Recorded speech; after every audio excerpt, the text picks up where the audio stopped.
My name is Vita, Janas, and according to absolutely nobody, I am the front runner for the president of good news. I promise you there will be no debates, no dramas, no parties, just the party of good news. How cheesy was that? I am wearing this tan suit and I decided today to dedicate the whole episode to good stories and good news about elections. There are so many good things that are happening. For example, do you want to hear what evangelicals are doing good for all of us? What's happening in Moldova, or what Navajo people are initiating this voting season? Stay tuned, I'm gonna tell you all about it, and I promise you this. You will leave this episode feeling so inspired and so optimistic about the future and about democracy. So let's dive in. Before we begin, I wanted to ask you to give this video a thumbs up if you enjoy good news. Also, leave me a comment down below and let me know where you're tuning in from. I'd love to know my audience a little bit better. And also, if you haven't done so, subscribe to my channel to make sure that you never miss an episode of good news. I post them every single Wednesday. I'd love to welcome you on board. And now let's get to the video. I think in recent years we all saw just how fragile democracy is, and in some parts of the world it is in danger. That is why it is so important that all of us, we go and we do our duty. We all participate in these democratic processes and we go and vote. And I want to start with what's happening in Moldova. Have you heard the miracle that just occurred over there? So if you don't know, Moldova is a small country in between of Ukraine and Romania. The population is about 3 million people. And this week they had a presidential election, and along with it they had a referendum, and people had to decide whether they want to join the EU or not. And what's at stake there? I think the choice was very clear between the East and the West, because if they're not joining the EU, Russia is very likely to occupy them and invade them, just as they're doing in Ukraine, because their troops are already on the ground and there's so much propaganda and all of that. So it comes to no surprise that Russia was meddling in the election process as well. There were so many briberies. They spent millions and hundreds of millions of euros to make sure that people vote against the EU. However, against all the money that they spent, against all of their efforts, against all of their propaganda and brainwashing, people still showed up and they said yes to joining the EU. And the number was so slim. Oh my gosh, it all came down to 0.46%. So can you imagine what the number would have been if Russia was not involved? Surely the numbers would have been different. So it just goes to show how important it is that we all do our part, that we all show up and we all vote. This story totally made my week. I'm so happy for my Moldovan brothers and sisters. I cannot wait to see what the future looks like for them and for the whole country. And this story just goes to show that, well, one, it is important to vote, and two, that we are the most powerful, truly, when we stand together. Speaking about voter suppression, this week I've heard probably one of the coolest initiatives that I've ever heard of, and it comes from the people of Navajo in America. But first, let me tell you a little bit of history. When the United States were forming, all the invaders were fighting against the native people because they wanted to take more and more land. And against all of their effort to fight against the invaders, locals and the native people have lost, and they've been forced to leave their home. In 1860, Navajo people were forced to leave their home because their villages had been burned, people were starved, their water resources were taken away from them, so many people had been murdered, and one day they were forced to march between 250 and 450 miles to Bosco Rodendu Reservation.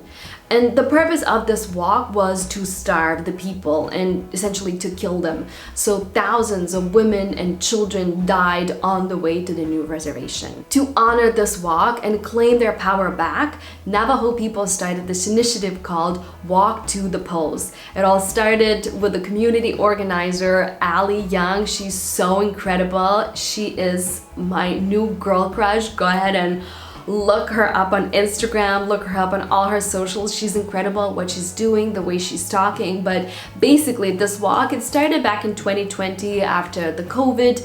The Native people were hugely overlooked. They had no resources, they had no help and support from the government, so they had to organize between themselves. And this initiative started because they wanted to make sure that their voices are being heard, and they voted in huge numbers in 2020 election.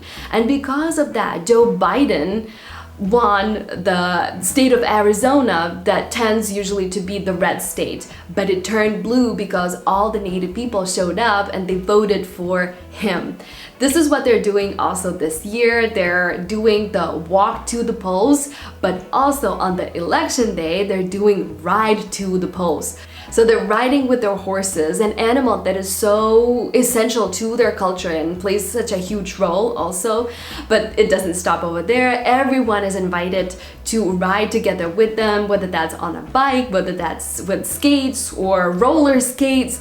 It's an inclusive, beautiful walk that helps Native people and all people, Black people, Latina people, to reclaim their voices and make sure that their stories are being heard and that they are honored and that their history is being heard all across the world as well. This story is so incredible. It totally made my week, and not only it made my week, but it really stayed with me. It really did something inside of me. I keep reading and rereading articles again and again with Ali Young. She's so wise beyond her years, and the way she talks and the way this whole initiative is structured is so inclusive, is so loving, and it's so respectful of their history and of their past. Like, this is the best example how you make a change. You organize, you do it with love and compassion and support for one another. You move together with times. Like, democratic process and democracy overall, yes, it's not perfect. There are so many flaws, and Native people have every reason to be angry and to be resistant, but they're not. This initiative is truly healing. I'm sure it's healing the community, it's healing the country, and it's healing people all like across the world. Like, it's healing me. I think the angry part in me that is still angry about Soviet Union and what they did to my country. So I thank you if anyone is watching from Navajo community for your initiatives. What you're doing is more important than perhaps you realize. So thank you. It made my week. Something incredible that is happening during this election season is that not only marginalized groups are gathering together and making sure that their voices are being heard. Never have I ever imagined that I would say go evangelicals, but here we are. Usually they're being seen, well, not seen, but they're very conservative with their views. But this time, especially the youth, they're standing up and protecting God's creation.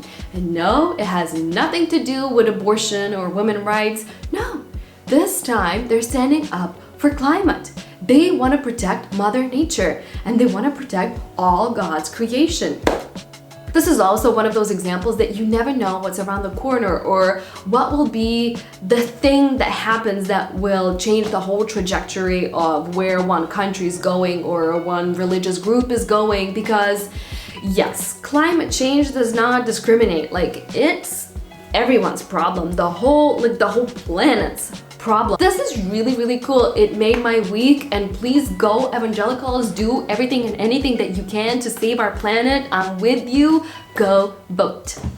Not only individual people, but businesses do care about democracy as well. So dating platforms like Tinder and Bumble, they are sending reminders for people to go vote or to go and register to vote. Some of them even pledge some rewards if they cast their vote. So thank you for those businesses. But I want to mention something else, which is Gen Z, who are taking things to the next level. So basically, a group of Gen Z, what they're doing, they're going on dating platforms and they target people who say not political in their bios, and they go and they chat with those people. They either chat online or they invite them on dates, and then they convince them to go and vote. Some of the girls who are doing this, they're in relationships. They're not even straight, but they're targeting white men who are not political. And I think this is so, so cool. And it just goes to show that change will not happen through fighting. Change won't happen through debates. Change won't happen through us, going against one another. No.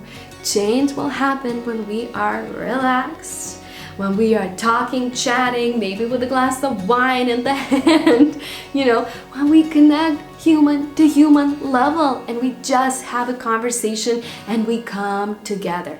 Another incredible and heartwarming story comes from Atlanta, Georgia, where 81-year-old Betty Carledge voted for the very first time. And she loved it. She had the best time. And you know what she said? She was married to a guy who kept telling her whole life that her voice doesn't matter and that she shouldn't vote, so she didn't.